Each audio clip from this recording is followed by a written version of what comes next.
আসসালামু আলাইকুম। আপনারা সবাই কেমন আছেন? এই যে প্রতিদিনের মতো আপনাদের সামনে আরেকটা নতুন ভিডিও নিয়ে চলে আসলাম।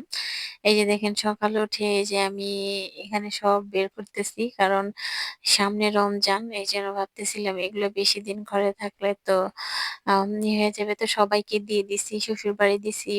মানে শ্বশুরবাড়ি দেওয়া হইছে। তারপর ভাবলাম শ্বশুরবাড়ি যেহেতু দিছি বাপের বাড়িও দেই। এজন্য সবার জন্য রাখছি কম, কম করে।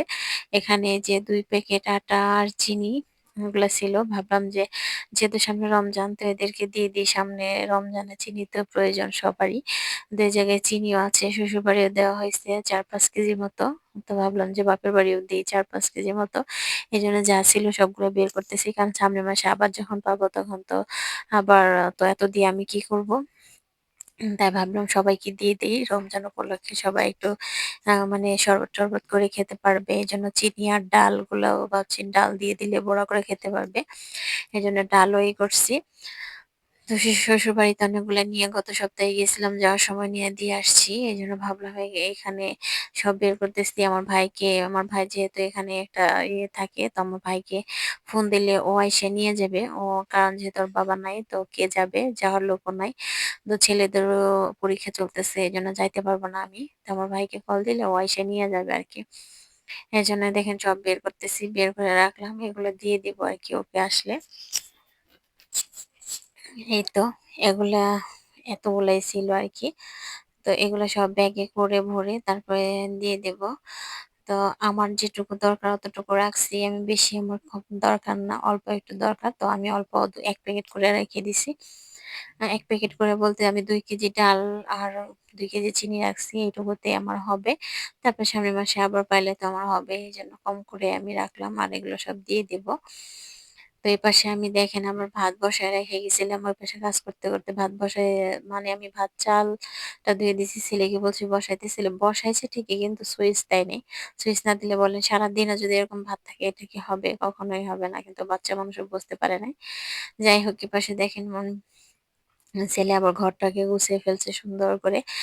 কারণ আমি বলছি যে, "ঘরটা গুছিয়ে নাও দেখি।" কারণ বাচ্চারা থাকলে কি হবে বাচ্চাদেরও কাজ শেখাতে হয়। বাচ্চাদের সবকিছুই জানা লাগে। এজন্য মাঝে, মাঝে আমিও ওদেরকে দিয়ে কাজ করাই। তো ঘরটা গুছিয়ে ফেলো বলার সাথে, সাথে ও গুছিয়ে ফেলছে সুন্দর করে। আর এই যে এটা তো মনে করেন এই যে টিভি দেখতেছে সারাদিন শুধু টিভি দেখে। এখন টিভিও দেখতেছে। আমি এপাশে আবার রান্না বসাইছি। তো এপাশে হলো টাকি মাছ দিয়ে আমি ভর্তা করব। এজন্য টাকি মাছের ভর্তাটা একটু ভালো করে ভাইজা নিতেছি। তো টাকি মাছের ভর্তা খাইতে ভালোই লাগে মাঝে, মাঝে কিন্তু প্রতিদিন ভালো লাগে না। মাঝে, মাঝে খাইলে ভাল লাগে। এজন্য আমি একটু ভালো করে ভেজে তারপর এটা দিয়ে ভর্তা বানাবো। কিন্তু ওরা কেউ খাবে না। আমি একাই খাবো ভর্তাটা। তো এই ভর্তাটা আমার কাছে খুব ভাল লাগে। বিশেষ করে রুটি দিয়ে খাইতে তো অনেক ভাল লাগে। আমার ভর্তা-টর্তা মানে ভাত দিয়ে খেতেও ভাল লাগে, রুটি দিয়ে খাইতেও অনেক ভাল লাগে। তো ভাবছি যে এখন ভর্তাটা বানিয়ে নিই, রাত্রে কয়েকটা রুটি বানাবো তাইলে হয়ে যাবে। আর এই যে এদের জন্য আবার মাছ এই যে এদের জন্য বড় মাছ রান্না করতেছি। ছোট মাছ করেছি। ওটা হলো অফ ক্যামেরায় ছোট মাছ আমি এমনি একটু ভুনা করছি। আর এই যে বড় মাছ হলো বাচ্চাদের জন্য। কারণ ওরা আবার ছোট মাছ খাইতে পারে না। এজন্য ওদের জন্য রুই মাছ ছিল। তো রুই মাছটা এভাবে ভেজে তারপর ভুনা করে দিব। তারপরে এটা দিয়ে ওরা খাবে আজকে।